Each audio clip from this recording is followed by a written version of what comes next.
আসসালামু আলাইকুম রাহমাতুল্লাহ। আশা করি সবাই অনেক ভালো আছেন। আমিও অনেক ভালো আছি। আজকের আমাদের ভিডিও টপিকটা হচ্ছে খুবই গুরুত্বপূর্ণ। আমরা AutoCAD সফটওয়্যার কিভাবে তার পেজ সেটআপ করব। তো আমি ১ম এই শুরু থেকে দেখাচ্ছি আপনাদের একদম কম্পিউটারের যে ১ম যে উইন্ডো আছে সেখান থেকে। আপনারা একটু লক্ষ্য করেন এখানে আমার AutoCAD সফটওয়্যারটা ইনস্টল করা আছে। আমি এখানে ক্লিক করে আমরা AutoCAD এ ঢুকে পড়লাম। দেখেন AutoCAD এর একটা পুরা পূর্ণাঙ্গ আমাদের একটা যে সফটওয়্যার রয়েছে তার একটা চিত্র আমরা দেখতে পাচ্ছি। এগুলো আমরা পর্যায়ক্রমে শিখব। কিন্তু আজকে আমরা প্রাথমিক কাজ শিখব। আজকে আমাদের প্রাথমিক কাজ কি বলেন তো?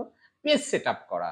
তো সেজন্য আপনাদেরকে ১ম এই আমি খুবই সংক্ষিপ্ত আকারে পেজ সেটআপ দেখাবো যেটা খুবই সহজ। আপনারা এই ভিডিও স্কিপ করবেন না। আপনারা শুরু থেকে শেষ পর্যন্ত আশা করি ভিডিওটা অনুগ্রহপূর্বক দেখবেন। তো চলেন আমরা পেজ সেটআপ করি খুব সহজ পদ্ধতিতে। তো ১ম এই আমরা এরকম রাখার পরে আমরা কিবোর্ডে ইউএ দেখেন ওখানে লেখা উঠছে ইউএন লিখে এন্টার দিব। আমাদের একটা সুন্দর করে একটা মেনু বা এখানে একটা বার এসেছে। এখান থেকে এই যে দেখেন টাইপ ডেসিমেল এর এখানে একটা ক্লিক করে এখানে দিব আমরা আর্কিটেকচার। ওকে? এখানে আর্কিটেকচার করে দিব এবং প্রিসিশন এখানে আবার ক্লিক করে 0 ফুট 0 ইঞ্চি এখানে ক্লিক করব। তাহলে আমাদের কয়টা কাজ হইলো? এখানে আর্কিটেকচার দিলাম, এখানে প্রিসিশন দিলাম। ঠিক আছে? তারপরে আমরা ওকে দিব। এই তো সংক্ষিপ্ত একটা কাজ আমরা কমপ্লিট করলাম। তারপরে আমাদের শুধুমাত্র ডি লিখব। ডি লিখে আবার এন্টার দিব। এরকম আমাদের একটা পপআপ চলে আসবে। এখানে এসে এই যে মডিফাই এই লেখাটাকে একটু ক্লিক করবেন। মডিফাই আমরা ক্লিক করলাম। মডিফাই আসার পরে দেখুন আমরা ১ম সিরিয়াল বাই সিরিয়ালে যাব। এখানে ১ম এ কি আছে লাইন দেখতে পাচ্ছেন সবাই লাইন, তাই না? আপনারা সবাই দেখতে পাচ্ছেন লাইন। লাইনে ক্লিক করলাম। লাইনে এখানে কিছুই করব না। আমরা জাস্ট এগুলো সব পরে আপডেট আস্তে ক্লাসগুলো আমরা শিখব। সিম্বল এন্ড অ্যারোস এর জায়গায় এখানে কোথাও হাত দিব না। এখন চলে আসবো তারপরে সিরিয়াল কি বলেন তো? তারপরে সিরিয়ালটা অবশ্যই টেক্সট। টেক্সটে এসে টেক্সটাইল স্ট্যান্ডার্ড ওকে ঠিক আছে স্ট্যান্ডার্ড আস্তে ডান পাশে আসুন। ডান পাশে এসে আস্তে করে এই যে 3 ডটে এখানে একটা ক্লিক করুন। এখানে একটা ক্লিক আমি করেছি। এই যে একটা পপআপ আসছে কি? টেক্সটাইল। স্ট্যান্ডার্ড এখানে রাখেন, এখানে নিউ রাখেন, এখানে সব ঠিকঠাক। একটু নিচে আসেন ফন্ট। এই যে ফন্টের জায়গায় এখানে একটা ক্লিক করেন। ক্লিক করে টিআই টাইম নিউ রোমান চলে আসছে। তাই না? দেখেন টিআই টাইম নিউ রোমান এভাবে লিখবেন অথবা এখান থেকে খুঁজে আপনারা টাইম নিউ রোমান করবেন। রেগুলার থাক। টেক্সটের হাইট এখানে আমরা একটু বেশি দিব। ধরেন আমরা ২ ফুট এখানে ফুট চিহ্নটা আপনারা একটু কাইন্ডলি ফুট চিহ্নটা দেওয়ার চেষ্টা করবেন। ওই যে উপরে দেখেন একটা ফুট চিহ্ন আপনাকে এটাকে নিশ্চিত করতে হবে। ২ ফুট আমরা দিব। ঠিক আছে? আমরা ২ ফুট এখানে দিলাম। দেওয়ার পরে এখানে এপ্লাই এ ক্লিক করব। ক্লিক করে ক্লোজ। তাহলে এখানে আমাদের কাজ শেষ। টেক্সটের কাজ শেষ। তারপরে ফিট এখানে কিছুই করব না, কিচ্ছু করব না। তারপরে প্রাইমারি ইউনিটস এখানে এসে একটু গুরুত্ব সহকারে দেখব। ডেসিমেলের জায়গায় আমরা কি দিয়েছিলাম আগে বলেন তো? আর্কিটেকচার দিয়েছিলাম। ১ম এ ইউএন লেখার সময় এখানেও আর্কিটেকচার দিব। তারপরে প্রিসিশন কি দিয়েছিলাম? 0 ফুট 0 ইঞ্চি ওকে। এটা আবারও দিয়ে রাখলাম সুন্দর করে। ঠিক আছে? তারপরে অ্যাক্টিভিটি এডিটস। তারপরে এগুলাতে কিচ্ছু করব না। না করে ওকে। দেওয়ার পরে সেট কারেন্ট এ ২-৩ বার একটু ক্লিক করবেন। ১, ২, ৩। ৩ বার ক্লিক। ওকে। তারপরে ক্লোজ।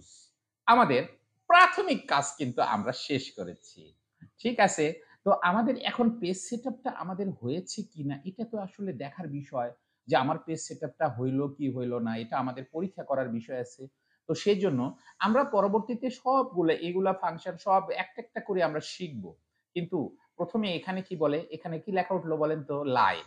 তারপরেরটা কি লেখা উঠছে? Construction line. তারপরেরটা পলি লাইন। তারপরেরটা কি? পলিগন। তারপরে রেক্টেঙ্গেল। তারপরে আর্ক। তারপরে কি হচ্ছে? সার্কেল। আমরা এগুলো একটা করে শিখব। কিন্তু আজকে এখন এইমাত্র যে আমরা পেজ সেটআপটা করলাম, সেই পেজ সেটআপটা আমাদের রাইট হয়েছে কিনা চলেন একটু পরীক্ষা করে দেখি। তার জন্য আমরা ১ম এ একটা লাইনে যাব। লাইনে ক্লিক। এখানে একটা ক্লিক। তারপরে ভিতরে আসবো, এখানে একটা ক্লিক। লাইনটাকে সোজা এরকম বাঁকা হচ্ছে দেখেন বাঁকা হচ্ছে। আমরা একটু লাইনটাকে সোজা করার জন্য যাতে একদম লাইনটা আমাদের পারফেক্ট ভাবে সোজা আসে তার জন্য নিচে এই যে দেখেন অর্থ লেখা আছে এখানে একটা ক্লিক দিব। আচ্ছা ক্লিক দিয়ে এখন লাইনটা কিন্তু আমার সোজাসুজি চলছে। এখানে ধরেন আমরা এই লাইনটাকে আমরা ১০ ফুট নিব। ১০ লিখে ফুট চিহ্ন দিলাম, দিয়ে এন্টার দিলাম। ঠিক আছে? তারপরে ইএসসি তে কম্পিউটারের যেরকম দেখেন আমাদের কিবোর্ডের উপরে বাম পাশে কর্নারে ইএসসি লেখা আছে এখানে একটা ক্লিক করলাম। আচ্ছা, আস্তে, আস্তে এই যে জুম করলাম মানে মাউসের চাকাটাকে একটু ঘুরেলে জুম হয়। কিন্তু এই যে দেখেন তো এই হলুদটা ওয়াইক্স এটা কিন্তু ডিস্টার্ব করতেছে, তাই না? এটা কিন্তু একটা ডিস্টার্ব করতেছে। তো এইটাকে কর্নারে নিয়ে আসার জন্য আমাদের একটা কাজ সেটআপ করতে হবে। ভিউ এ আসতে হবে, ডিসপ্লেতে আসতে হবে। ইউসিএস আইকন বলে। এখানে এই যে অরিজিন এখানে ক্লিক দিলে এ আর কিন্তু নড়াচড়া করবে না। তো আমরা এখানে পালাম এই রেখা। আমরা কত নিয়েছিলাম বলেন তো? ১০ ফিট নিয়েছিলাম। চলেন একটু রেখাটাকে মাপি। মাপার জন্য আমাদের এখানে আসতে হবে। এখানে লাইনারে ক্লিক করতে হবে। ক্লিক করে এই মাথাতে একটা ক্লিক করতে হবে। এই মাথাতে আরেকটা ক্লিক করে উপর দিকে একটু তুলে দিলাম। একটু সবাই দেখেন তো এটা কি আমাদের ১০ ফিট হয়েছে কিনা? সত্যিকার অর্থে আপনি কিন্তু এই ভিডিও দেখার পরে অবশ্যই পেজ সেটআপটা করে আমাকে জানাবেন। কোথাও যদি ডিস্টার্ব হয় আমাকে অবশ্যই ভিডিওর কমেন্ট বক্সে কমেন্ট করবেন কিংবা আমার WhatsApp নাম্বারে সরাসরি ফোন করবেন। আমি আশা করি এ পর্যন্ত আপনারা কাজটা কমপ্লিট করার পরে অবশ্যই ভিডিওতে একটু ডান শব্দটা লিখবেন। তাহলে পরবর্তী আমাদের যে মেইন কোর্স রয়েছে, মেইন যে ভিডিওগুলো আপগ্রেড হবে সেগুলো আপনি ভিডিও পাবেন। অ্যাক্সেস পেয়ে যাবেন ইনশাআল্লাহ আশা করি। আপনাকে যদি আপনার ভিডিও দেখে সামান্য উপকৃত হন, তাহলে অবশ্যই আমার এই চ্যানেলটাকে একটু সাবস্ক্রাইব করবেন প্লিজ এবং বেল বাটনে ক্লিক করে রাখবেন পরবর্তী আপডেট পাওয়ার জন্য। সবাইকে অসংখ্য ধন্যবাদ সঙ্গে থাকার জন্য। আসসালামু আলাইকুম রাহমাতুল্লাহ। সবাই অনেক ভালো থাকবেন। বেঁচে থাকলে আবার কথা হবে ইনশাআল্লাহ। আসসালামু আলাইকুম রাহমাতুল্লাহ।